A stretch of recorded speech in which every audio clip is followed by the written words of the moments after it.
So to all of you who are here and ready to change the system, thank you. Thank you for being here today. And for those of you who are still wondering what your role is, the next panel might give you some great ideas. So I am Latasha Gillespie. My pronouns are she and her, and I get the wonderful opportunity to introduce you to three amazing women who every day through their bravery force an ongoing reckoning in the world of entertainment. So if you will, please allow me to introduce these powerhouses. First up, Christine Simmons. She is the Chief Operating Officer of the Academy of Motion Pictures and Sciences, the first woman and first Black woman to hold the position. Prior to joining the Academy, Christine finished her 5th season with the 3-time WNBA champion LA Sparks as president and COO. She is on the advisory council for SPRY, Next Play Capital, Shared Harvest Fund, My COVID MD, committee for the LA2021 Women on Boards, as well as a delegate for the Hollywood Commission. She's a proud UCLA graduate. She also recently finished a 2-year term on the UC Board of Regents. Welcome, Christine. Thank you, Latasha, and thank you for those powerful words. Amazing. Bless you. Next up, this woman literally needs no introduction, but I'll tell you anyway because she is worthy. Gloria Calderon-Collette is an award-winning writer, producer, director, and actress. Last year, she sold her first feature film, We Were There Too, which she will write and produce with Natasha Rockwell for HBO Max. She is also working with Amazon Studios, which we're so proud of, on a series coming out at the end of this year. The proud daughter of Cuban immigrants, Gloria graduated from Loyola Marymount University and went on to earn a master's degree in theater from the University of London, Goldsmiths College. Gloria spent her early years as a writer-producer on numerous shows, including Devious Maids, Rules of Engagement, and How I Met Your Mother. Her acting credits include Jane the Virgin, Angie Tribeca, Dead to Me, and How I Met Your Mother, One Day at a Time, and United We Fall, for which she also wrote and directed.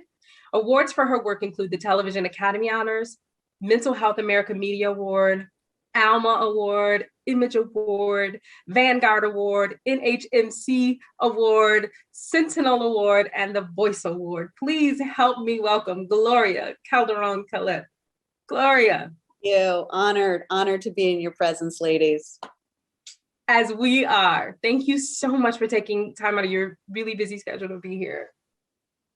And last but not least, I want to welcome to the panel Natalia Williams. She is a partner with M88. And previously, she was a motion picture literary agent at Paradigm, touching every department from independent film, music, and television. Raised by Haitian immigrants on one side and Mexican Angelenos on the other, Natalia has been driven by the unseen perspectives and authentic narratives that stem from working with global artists.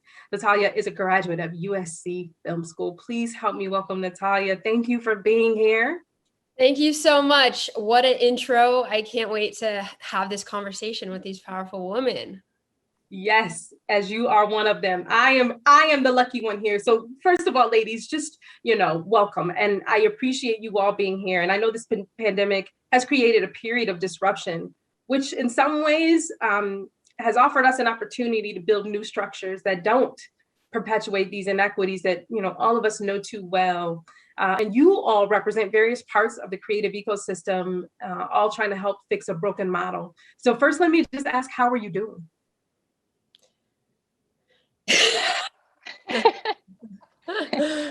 Thank you for letting us breathe earlier. I saw all of us take that breath, and I know I needed it. So thank you for that, for sure.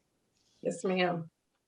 I think this work is about, it's never ending and relentless. And as a result of that, I think we are either resting or sharpening tools for battle. So yeah. I'm sure this panel exhaling and sleeping, but then going, oh, right. It's not like, let's get back to it, right? So there is no putting your feet up and drinking a Mai Tai in this work. No. So I'm preparing for battle yet again. That's how I am. Yeah. I love that, though. Resting and sharpening our tools. I think that's a good way to think about this. Natalia, I'm sorry.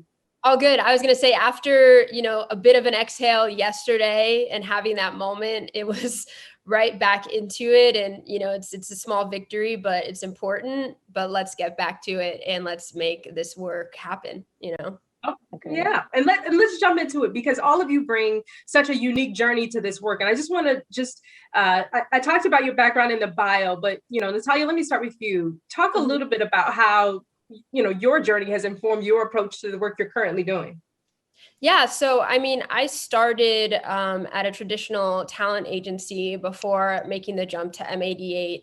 And, that is a larger corporation. So there was a lot of things in my day-to-day work that took my focus away from the work that I really wanted to be doing, which was, working with these global artists and pushing their film and television and projects forward to a level where it gets seen by the communities that they're reaching out to, and making sure that that gets across to the world. And so when I made the decision, it was last year around June, to start with M88, which is the management company under Macro. It's with that larger mission of working with the new global majority, is what we like to call it, because it really is what it is. These people around the world are consuming content just like in America. And so to pay attention to that and to make sure that people are seeing themselves on screen and behind the camera on screen as well is so important.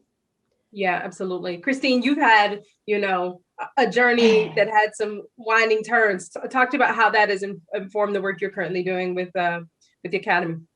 Yeah, no, there's always been a through line of advocacy, empowerment, economic empowerment specifically. It's always been in entertainment, sports, finance, that area. From my days at NBC Universal, when we would look at below the line suppliers in film and in TV, and I that's where I started. And we organized diversity conferences at the National Association of Broadcasters, really trying to dive into these like ultra white, ultra male dominated industries to try to disrupt from inside. And so that's been how I've approached just about every opportunity that I've had, is to find where that is so we can kind of continue to infiltrate and blow up. And I think that that experience has given me some of the nuances, but I think this last year has really given all of us this reckoning, this awakening to be able to push harder and to push faster and to go deeper and to go wider, versus the little incremental change that we, and again, we've all been doing this, for a very long time, and we've all seen the journey. But all of that informed me, and now that, I'm at the Academy, it's how do you do that industry wide? Because we touch almost every aspect of the film industry, and being able to that which we control versus that which we actually influence, and then the ripple effect that can have, and understanding what that is and being able to push forward in that space has been quite the adventure for sure in my 2 years that I've been here. Yeah, and I can't wait for us to dive into that a little bit. Gloria, you are literally the heart. You represent the heart of what, all of us do. You as a creative and really on the front lines. And, how has your journey really approached how you're doing the work today?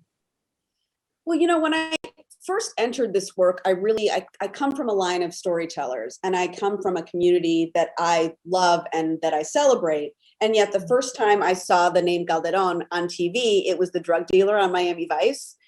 And I was like, oh, Calderon, that's so cool. Oh, but it's like the drug dealer that's killing everyone. I'm a first generation American. My parents came here not knowing any English, and this is how I look and sound. And I just felt like there was nothing representative of the celebration of what my community is on television. And the more I dug into that, the more I realized, oh, who's holding the pen really matters. It really matters. It matters who's in those spaces. And so my infiltration really came from, I got to get in those spaces. And I'm okay working my way up, which is what I did. It took 15 years of starting at the bottom and working my way up to get to this point of power and privilege. And now that I'm here, it's really using this moment and this voice I have and this power that I have to continue to lift up the communities around me that I see also struggling, because I'm a peddler of joy. I think that I peddle joy, y'all. And I am here to celebrate these communities, because I think that it is also damaging that not only are we not seen the way we know ourselves to be, but we are always seen in trauma. And our trauma always seems to be the only way that we appear. And so for me, it is an act of resistance to show us in joy and show us in thriving. And so my work is centered on that, on celebrating what I know to be awesome. And the more I celebrate with the dominant culture, the more they're like, oh my God, we love y'all. Oh my God, this show being in my life is, so it is the most beautiful work. And I'm so privileged to be able to do it because it reverberates into more joy. And so that's where I'm sitting. And not just to be awesome, but what you know to be true, right? Because our communities are filled with, yes, singing and dancing and laughing and joy and love. And so in this moment where we are so often centered in trauma every time we turn on the TV, I want to provide an alternative as well, so that when we are resting and sharpening tools, we can do so reminding ourselves of our true purpose here, which is to experience love and joy. Yeah, absolutely. Now, sometimes, so, coming into this industry, you have a different perception than when you actually get into it and are doing the work. And so, part of helping understand where we need to apply pressure or dismantle systems is also learning about what really is. And Christine, what did you find surprisingly different than you expected when you got in? Yeah, and being, in and out of the industry in lots of different ways, the perception of it being uber liberal, uber progressive, right? That to me, when I came in, it wasn't quite as liberal as I thought, right? And as is perceived and as is promoted by some media outlets and other voices externally, right? So for me, that was a real big kind of wake up call to say, okay, and then even for those whom deem themselves liberal and progressive, their understanding of what true equity means, their understanding on how the industry has reinforced those inequities that have been institutionalized because of the ideologies that they were based on to begin with, right? And doing all of that has been quite, again, a wake-up call. And I think that the more, and there's some that are really becoming enlightened to understanding where all these things, because I'm that, I have a young son and he's always asking me why, right? And now I find myself doing that as well, right? So, well, we do it this way. Well, why do we do it that way? Well, why is it that criteria? Well, why is that the rule, right? And then if you do that enough at every step of the process, then you're going to see the inequity at every single step, right? So we can't get to equality. We can't get to a meritocracy, right? We can't get to that which excellence is defined as until we truly understand what that definition is. And so, the work that we're doing is how do you broaden that aperture, right? Let's use film talk. How do we broaden that lens through which excellence is recognized? Because it's way too narrow and it has been for way too long. And so really, really acknowledging that is new for the Academy and Hollywood, right? And so we do want to acknowledge it. We have to reconcile with it and be real with who we are and where we're coming from, and know the path we have to go to get there. But to me, it was that oh yes, everybody is liberal and progressive, and let's change the world. And you get in here and they're like, okay, that's good, as long as it doesn't affect me. Right? Listen, you better talk about it. And so Gloria, and that trickles down in your world directly, because I read your bio and people are like, she has made it, but on the other side of that, based on what Christina said, there are a number of challenges that still exist to be able to create. And so what does that look like for you? I mean, I feel like it's, when there's a lot of people, the thing that I'm really focusing, I'm starting to shift focus to dominant culture and how do I let them know that they are safe? Because I am hearing again and again, oh my God, it must be nice to be a Latina right now. It must be nice to be you because everything's free. And I was like, yeah, it's nice to be me because I got big deal and I'm at Amazon making stuff. There's a lot of people that are not me. I am one, right? So the perception is that I'm very concerned by this idea that that diversity is taking jobs or diversity is taking something away from someone else, because that's harmful in so many different ways. That is sinister in so many ways, because it first of all alludes to the fact that that job belonged to a white person to begin with.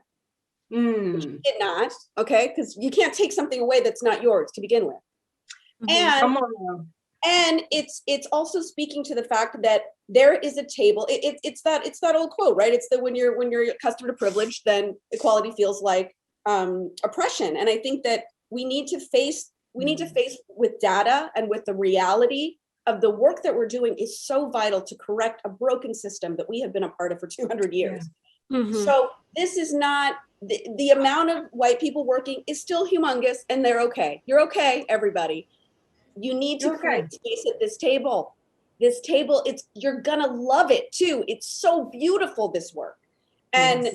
you know, I have been fortunate because Norman Lear was the cis white straight man who lifted me up, right? Yeah. So now I know, how do I use my own privilege to lift other people up in my community? It's right. because it is about all of us sitting at this table, all of us.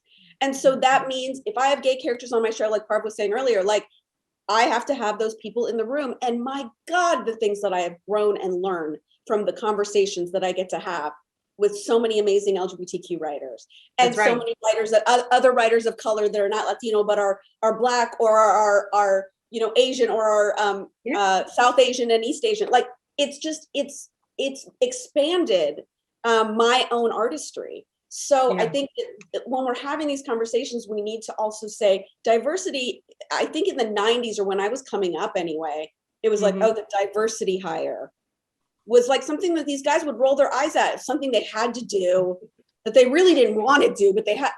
And I would really love to reframe that and the way that we look at that, because it's amazing and beautiful. And how lucky are you that you get to have this person sit in your space and challenge everything that you've known? How beautiful. Let's welcome that. Let's say, oh my gosh, I get to have these people. I get to have them in my space talking to me so that I can grow as a human. That is, we need to reframe the way that the dominant culture is seeing diversity. And so I really want to be having conversations centered in that, to let people know that this is not a time to be afraid. This is a time to sit in, how can we all grow and manifest a beautiful, big, equitable world? Yeah, there's room enough at the table for everybody. We're just sending dinner invitations out where we have not historically, right? Yes. Mm-hmm. Yeah. And Natalia, I know, listen, coming M88 in itself is a disruption. So I'm curious to know, from your perspective, what was your impetus in doing something completely different, and how are you now examining and questioning and challenging systems and structures based on where you sit in this industry? Yeah, no, it's definitely something that I've thought about throughout my whole process coming up in the industry. I was promoted to agent in 2018. So before that, there was a lot of steps of, coming into the office, paying my dues, and, working at a predominantly white institution, and, kind of code switching, muting myself for those first couple of years as I was finding my confidence as a representative. And now working at a place, M88 is basically an all POC company. So that level of code switching and muting your personality and kind of putting on your work face, it no longer exists for me. And I think that's so beneficial to just the creative juices that get flowing at a company and, with your colleagues and partners. And I think there's still more work to be done. The systems of hiring behind the scenes, for mail rooms, school level requirements, all of those things that, predominantly have been tellers of who gets the job, who gets hired onto a desk or gets promoted to be an agent. I think that's kind of an antiquated way of looking at things. And, there's hustlers that, we just hired someone who signed his first client the other day, who he did not go to college. We just met him in Cleveland while we were shooting Judas and the Black Messiah and brought him back to LA. And I think he's the future of our company. But that seeing the talent behind the scenes, as well as, in front of the scenes, in terms of actors and directors and writers, and the idea of a bankable piece of talent or a tried and true filmmaker. What does that even mean? Because traditionally our systems didn't create opportunities for those voices to come up despite the talent that they're bringing to the table. So really looking and examining at those, those questions and making opportunities, even from a place of management and, the clients that I represent, but across the board throughout industry and executives, whether you're an agent or you're an executive at a studio, a network or production company, it goes across the board. Yeah. Because even the ability to come in and do that mailroom job itself is a privilege, right? Like everybody can't afford to live. Let me tell you, thankfully, my parents live in LA because otherwise, I was living in my parents' house while I was doing that job, but some people don't have that luxury. And, I'm aware of that as I was going into work every day, that, that level of inequity in terms of who gets to be able to do that job, because, the pay is a huge thing. And I know that all the agencies are working to, raise the pay for their entry level jobs. And it's something that they realize is a problem, but there's still a lot of work to be done there. Yeah, because I think the rest of the industry, I'm glad to hear that, because, I know the rest of the industry, depends on that pipeline and often leverages that pipeline as for entry level talent coming into the business. There's so much work to do to change our industry. And it's easy to call out what others should be doing, right? To make the industry more diverse, inclusive, and equitable. People, I'm sure, are telling you what agents should be doing to send more diverse lists. I'm sure, Gloria, people are talking to you about production companies should hire more heads of departments. And I know I hear with, studios should greenlight more inclusive stories. And of course, Christine, no one ever tells the Academy what to do, right? But and maybe they're right? But it's harder sometimes to be vocally self-critical, right? And so from the seat that you sit in, and despite all the good work that I know all of you are doing and pushing, where do you, in your organization or your seat at this table, where do you feel like you need to lean in more? And Gloria, I'm gonna start with you. Ooh, where do I need to lean in more? I don't know, girl. I'm leaning in. I am leaning in. I am like almost, I was gonna say tit over tea kettle? Is that it? No, I don't know. Did I just make up a phrase? Sorry, everyone. Listen, I'm in a writer's room all day, so it is just a miracle I've not sworn once. It's a miracle.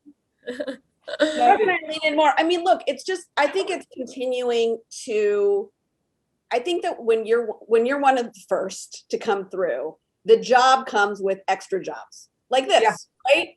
Like I am running a full show right now, and here I am with all y'all, and what a beautiful privilege it is to be here.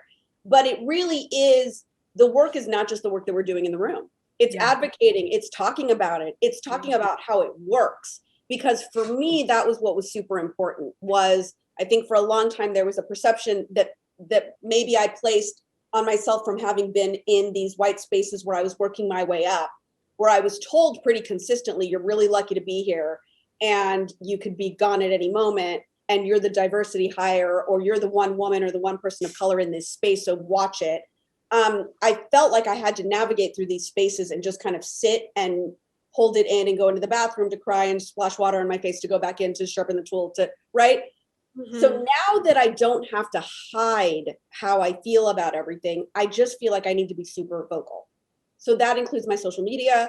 That includes really walking the talk every day in whatever I'm doing, and how I'm trying to not only lift up my own community, but make things equitable for everyone at this table. So I think that's how I'm leaning in, and that's how I'm trying to, mentor this next generation of writer. When the first day of my writer's room, I say to the group that is traditionally, beautifully, very disenfranchised writers, right? Is that, hey, if you want to learn, this is a job and we're going to make a beautiful show and we're going to have a great time doing it. If you want to learn how to be a showrunner, I'm here for that. So we will take extra time. I will tell you everything I do. Zoom makes it very easy for you to silently be on meetings or notes calls or things that you would not normally be privy to. So I can show you how to do this job so that I am not only making a show, but I am creating future showrunners, if that's what you want. So that is something that my writers always know, and something that there is a gratitude that comes through, that they know there's no question too dumb. They can ask me anything, and I will try to guide them towards how to do this, because that's truly how we're going to make real change, is not only to do these stories, but to be building a pipeline of people whose journey it will be easier to manifest and creating, more shows and more equity. And listen, and that is so important, because that's the prayer, from at least from my perspective, that when a person gets a deal, that they look at that deal like you do as an opportunity to create more space to uplift and bring people along, versus in the same list of showrunners that we always see. And so that is a blessing. Thank you. Christine, listen, we all know the work that you've been over there doing at the Academy, changing the standards for voting, trying to make sure there's more equity in who can vote. And so no small tasks in the work that has really come out of your organization in the past year. And with all of that aside, where do you wish you could put on the accelerator a little bit harder though? Yeah. The struggle is there's so much, like all of it is the first answer, because we literally are just getting started. So, literal all of the above, that's one. Two, the holistic approach, right? That ideology that I referred to before, we really have to change the ideologies. Then as we get more tactical, we have to dive deeper and go wider with our Latinx brothers and sisters. We have to go deeper and wider with our LGBTQ community. We have to do it with the Asian American community, and absolutely with the Native American community and Indigenous people, and absolutely with our uniquely abled brothers and sisters. So all of those populations, while the work that we've begun to do and seen representation a bit more within the Black community, and then also with women or those who identify as women and female, we want to make sure that, okay, yeah, we have a great, and then there's one, and then there's one, and then there's, so representation is representation in all the beautiful intersectionalities of all of those things. And while we all have a lot in common with the things that we're trying to overcome and the inequities that are there, each is very unique. Each community is very unique, and the approach and the challenges that they face are very unique. And so how do we go deeper, but most importantly, faster, right? And the runway, so this is a 93-year-old organization, y'all. And I don't know how many 93-year-old people you've tried to convince to change recently. No, but just in general, any institution, right? That's old. Like, it's, you gotta figure it out. So the time between year 0 and Oscar So White, right? There was that. And from Oscar So White to now, right? The runway was shorter and progress was made. But now I don't know if you guys have ever been to St. Martin. There's this little tiny beach as you fly in. I had the privilege to go once, little teeny tiny runway. We got less than that, right? And we know it. And it's important to acknowledge it. We got to go deep, we got to go hard, we got to go fast in all things. So this is really a beautiful moment. Our board has leaned in, our senior leadership has leaned in to say 100%, this is what we're doing, and we're going to do it. And we're committed. We're talking about it every single day. We talk about it as much as we're talking about the show right now, where I literally just came from. We're talking about this in every aspect, and not just the show, but year round. So I know that it sounds like I'm saying all things, because it is all things. And there's, I almost cursed too, Gloria, a lot of work, a ton of work to do. But that's actually encouraging, that you don't think that just changing the standards is going to be enough, that you understand that it's just a starting point. So I think it's helpful for us to hear.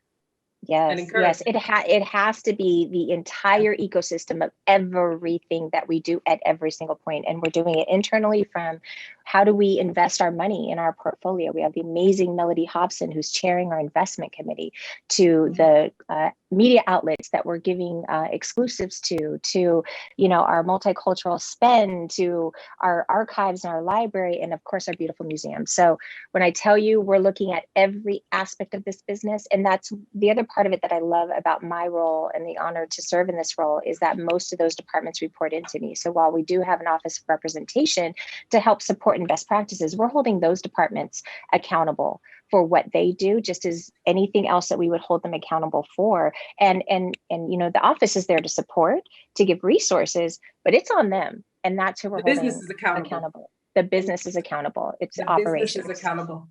Natalia, what's keeping you up at night? Where do you feel like, if I could just solve that, or if I could just move faster on that, I'd be able to sleep a little bit better? I mean, it's definitely, starting out with a company with such a disruptive mission. It's something that we're constantly talking about, in our meetings, of how are we, holding up to the responsibility of being, one of the first management companies that has the mission of representing people from different backgrounds and experiences. And, I think it's easy to fall into being complacent, because you feel like, okay, check that box. We're this company, so we don't have to worry about doing this or uprooting our systems. But, you know, we also all came from larger institutions and agencies that, like, we were trained in these systems. So we have to make sure that every day we're asking the questions of, you know, what are we doing to further the mission of what we set out to do? Because it should be constantly growing and getting bigger, the footprint that we're bringing into the industry. And, you know, that goes across the board with, you know, the projects that we're working on and the clients that we represent. And, you know, not just focus. POC is like such a big world of talent and people coming from different backgrounds. And, you know, it's easy to have a monolith for different ethnicities, right? Like I know a lot of people like to put all Latin artists in one bucket, but, you know, someone telling stories from Guatemala is different than someone telling stories from Mexico, from someone who was born in the US. And so to be able to represent that wide breadth of talent and experiences, because it's the diversity of your background, but also diversity of your experience. And so to be hyper aware of that in every day, you know, the work that we're doing. Absolutely. I so appreciate that. You know, let's talk about, you know, our role collectively in terms of accountability. And in this country, this is a country that has experienced generations of violence against Black and Brown and Asian bodies. And Gloria, I want to come to you, you know, as the OG of the group a little bit, right? So, what role have we played as Hollywood? What role have we played that has contributed to that harm? Oh my gosh. I mean, there's so much. There's so much. I think that, you know, and there's ebbs and flows, which have been very interesting to see. And I'll take, you know, there's an activist, Fabiana Rodriguez, an artist and activist, who does a talk about culture, which is what we make, right? And she says it takes 10 years for culture to affect policy and change and how people are treated in this country. And she talks specifically about the LGBTQ community and Will and Grace and Ellen's coming out and how that led to marriage equality. Yes. So I went home after seeing her talk and was so stunned. And I thought about my parents' journey here. They came from Cuba in 1962, and they were able to live in a camp away from there. They were 14,000, for those that don't know, Operation Pedro Pan, 14,000 Cuban children came from Cuba and were held in Miami in detention facilities where they had warm blankets and toothpaste and were cared for. And while we were figuring out what was happening with Cuba and the uprising of the Castro administration, okay, our country used to do things like that. And churches, various churches, took in these children and helped these children. And what happened is Castro wasn't going anywhere. The government couldn't get him out. And slowly the freedom flights happened, where my grandparents were able to come over a year or two later. My parents were in foster care. My parents were taken care of by members of church groups. This was a time where our country did that. And that led to Cubans thriving in this country. Given a path to citizenship, were able to get loans so they could buy homes. Generational wealth begins. Get loans to send their kids to college, which is what my parents did. There was struggle. There were 5 jobs. There were all of that. But the privilege to be allowed a path to citizenship to do so. And I thought, how in this moment are things so different than they were in 1962? Well, guess what the #1 show in America was in 1952? I Love Lucy. A Cuban American is in everybody's house being joyful and funny and wonderful and married to a white woman and everyone's happy and good. And that is what it led to. So if you look at today and you look at the last decade of how Latinos and Black people are treated on television, we are in marginalized roles. And I know this firsthand. I know this firsthand from because I started as an actor, and it was gangbanger's girlfriend and gangbanger's sister. And I have to go in there and be like, Julie, put the gun down. Orale. I mean, it was insane. I was like, they're not like a teacher. They're not like a social worker. No, this is it. This is all that's available to me. This is only 12 years ago, y'all. So it's like, oh my God, no wonder we are in this predicament, because the story matters. The story matters. Representation matters, but the story matters. And it allows people to be afraid or less afraid, because the story is everything. So that is where I center my work, because I wouldn't be sitting here if Desi Arnaz wasn't on TV. That is my reality. So you better believe I take it really seriously. I take it really seriously, knowing the power that all of us have collectively to really change the world with this work. The power and responsibility. Yes. the power and responsibility. Well, we did get an audience question that I want to be able to ask from Monique. Thank you, Monique. How can we diversify smaller entertainment areas such as hair and makeup when so many people of color actors feel they don't have the resources to even perform? Mm-hmm. We have to hire them. Yeah. That's it. We just have to hire. I think as we are putting, I mean, I have so many friends who tell me like nobody here knows how to do my hair and makeup. You know, that happens a lot. That what happens a lot too is lighting for skin color. Okay. You need lighting that lights us because Latinos are everything. We are 0 to 10 on the spectrum of color. Okay. Same with, I mean, when I just watched, because we're hiring this, an Afro-Latino actor for one of the roles in the new Amazon show. And I got his reel and it was like the staggering between, I know that DP was a person of color and I know that DP was a person of color because I can see his face. I am not kidding. Yes. It is really a thing. So we have to be thoughtful in all of these comments. We have to be thoughtful about doing the work of representation also means how people look on a screen. Yeah. There was one version of One Day at a Time, we were in color editing where everybody was like some version of an orange. I was like, no, he's caramel and she's a little whiter and we got to show the texture of that. And then we were able to do that. So it's being thoughtful in those ways too. Thank you. One quick note on that, Latasha. When we designed the inclusion standards, there are 4 categories. One of those is department heads, such as hair and makeup, such as costume. That stuff that's behind the scenes that is just as critical and just as important, so we can continue to hold people accountable for the pipeline also. And so, each of us in each of our different, jobs and seats that we hold and spaces we occupy, wherever we can apply that pressure or encouragement, we'll call it, we have to. And it's not always the obvious. It's not always the in front of the camera. It's the stuff that's behind that allows us to not only tell different stories, right? Because we want to be able to have any one of you all to be able to, if you wanted to do 1917, if you wanted to do, we saw it with Nomadland, right? Those are the types of things we want to continue to encourage behind the scenes as much as in front of the scenes. And so, each of us taking that moment to say, what role do I play in the ecosystem of this so that I can? So if it's the guilds, if it's the unions, if it's us giving the awards, if it's the studios, who is asking that question? If it's the talent, it used to be the talent all the time that would be the only ones that would say, I will do it. And they realized their power, which was a beautiful, beautiful thing. But now the rest of us also have to go on board. And it's not, talent needs this or talent, and half the time they would be considered high maintenance because they actually wanted someone who could do their damn hair right. I know. So it's ridiculous. It's ridiculous. That's the equity piece. Yeah. The equity piece is putting the systems in place so that they don't have to ask, right? Mm-hmm. So, and Natalia, but what about getting, those artists, those hair and makeup artists represented?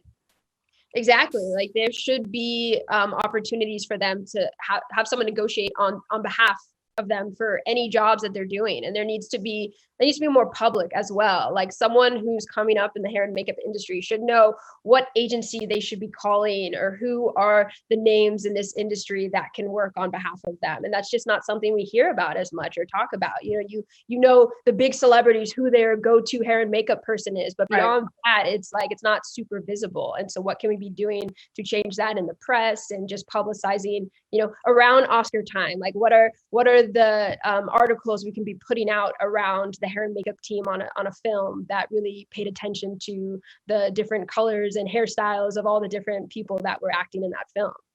Absolutely. I want to, I appreciate all of you sharing your lived and work experience. I want to ask you a more personal question as we wrap up. And this is about how does your role, how you show up as a woman of color, how does that influence how you show up in spaces that you occupy? Do you feel that space has been created for you to be authentic and to bring your whole self to the table? Or do you still find yourselves doing a lot of mental gymnastics, thinking about, what you're going to say, how you're going to say it, and how it's going to be received? So Natalia, I'm going to go back to you.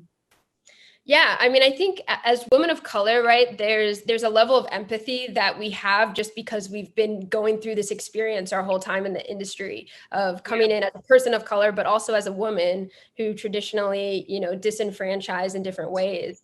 And I think, a lot of work has been done to take away some of that mental gymnastics, but I'd be lying if I say I didn't think those questions internally every time I step into a room, even within my own company or people that are of the same background as mine. It's still something that you're constantly thinking about because of just the tradition of what you had to do to get to this point as well. Yeah, it's ingrained in you at this point, right? Mm-hmm. Christine, you fill a big seat, a big chair, big shoes. I do. Yeah, I would agree with Natalia. It still is something I think about every single day. But what I will say is that in the last year, I most definitely have embodied more of my true voice, for not only for myself, but also because of the seat that I have. I know how many people are looking to me, right? And I want them to be able to find their voice as well. Yeah. And so finding that nuance in still a predominantly white male organization and industry, right? It's unique. It's a unique trait that we all have to do. I mean, to the point where, I have beautiful, big, giant curls. And now, if I choose to straighten, it's because I choose to, because I like flexibility, I like going back and forth, I like all the fun things I can do with my hair. It used to be that no matter what, I would straighten my hair, right? And now I'm wild and curly when I want to be. I'm straight when I want to, my hair is straight when I want to be. And so those are the types of things, and just expressing myself in different ways. And when I am in that space and I'm questioning myself, I think about who's watching me and making it better for them. And so because we all are going to have that moment where we're fearful, right? I mean, we're still battling this every single day. So just because I happen to have a C on my title and it's this organization, and it doesn't mean that I don't, have that moment.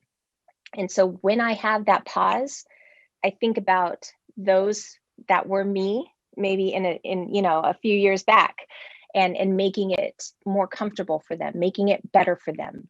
So that way they can feel more comfortable voicing and feeling empowered to do so. So it's tough. There's definitely a couple layouts, but UCLA, I'm UCLA gymnastics is, top of the country these days. They've blown it out. So but doing I it want to their get to way. the point. Doing it their way, but I do want to get to the point where we don't have to anymore and figure it out. And then I do miss my days at Magic Johnson Enterprises when it was pretty much all black, and sometimes you didn't have to think twice about that. And I really related with Natalia and Gloria in that space. But there's also a reason I'm here, and the work that needs to be done. So yeah. And whenever you need a curly sister, just call me. I'm always going to give it to you. Always. Gloria, you show up in spaces as a boss, right? And showrunner is God on set, and so you are all the things. And so, do you still find yourself sometimes doing mental gymnastics as you're either on set or dealing with us, in the executive seat? I think it depends on the space, right? Yes. I think that when you walk into a space, you can feel it, and I think that there are some spaces where I feel very centered in my power. And then there are some spaces where I think about, like Christine said, I think about a hand on my shoulder of the 10,000 that are going to come after, and how I am here so that their road will be easier. And then I always center myself on my why. My why is why I do everything. And why I'm here is because I want to make the world more equitable for my children. And I want the sacrifice that my grandparents who sent their children on the other side of water, hoping there would be kindness. I am here by virtue of their sacrifice. And so every day I walk in, not only being a Latina woman, but being the daughter of Juan and Gloria and the granddaughter of Marta and Pepin. And, I walk in that and then making that road easier for them. So I think that's where the power centers from. And if we can all really think about that and think about when we're feeling scared or timid or wanting to just shut down because it's too much, that's what keeps us going, is those 10,000. We owe it to them. Yes, stealing a quote from Oprah. We walk in a room as one, but no, there's 10,000 Yeah. standing behind us. That's it. Yes. And there were so many nuggets and gems. Centering yourself on your why, right? Make sure we were going deeper, wider, and faster. Opening up your purse. See talent no matter where it shows up, even on the streets of Cleveland, right? Times for rest and times for retooling. All of these are important. Ladies, you are beautifully brilliant. You are badasses. You are brave. You are my sisters and my sheroes, and I can't think of a better way to spend a morning than having a conversation with you. So I have to say thank you for all of the wisdom, the time, the energy, the gems, and the work that you do every day. Know that we are holding you in space and prayer to do all the good work that you are doing. And we have to say thank you to Adam Fowler, Leo Gomez, Rachel, for all of the folks who put this together behind the scenes. Thank you so much for having us. Blessings. Thank you. Thank you. Beautifully moderated, Latasha. Amazing. Ah, love you, Boo.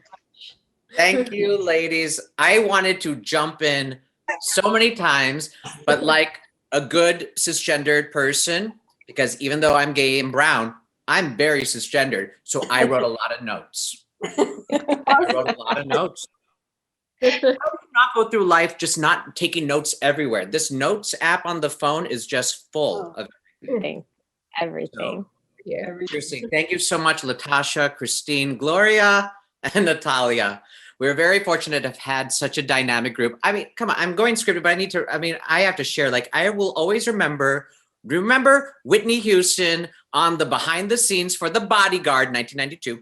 And she's on HBO and she's saying, we are people of color. Light us here, not these shadows behind. Like, I'm literally looking at my NBC Universal Ring camera that I didn't give back, the ring light, because they didn't ask for it. And I'm like, yes, oh my gosh, my oranges, my reds, you know? And this doesn't mean not being that great, but that is so important. And a big trick, because I wrote this down too, Carol's daughter became every brown Punjabi's friend with the curly hair, because even the men have to come to set. This is why I joke about the beard brush, because you have to come ready. You go to sometimes all Caucasian vanity departments and they might be like, I don't know what to do. And it's changing. And the fact that it's even a conversation, no one is difficult. There's a vanity to it, but we are here there's sometimes, if I'm here to tell your story, make me disheveled and messy if I'm a messy character. But if I have to look on point, come on, groom this. Mm-hmm. Love you, Parv. Next conversation, you so are much. included. Bless. Everyone at home, we're going to take one more minute. We're going to just take a quick break before we have our final remarks from Mayor Eric Garcetti.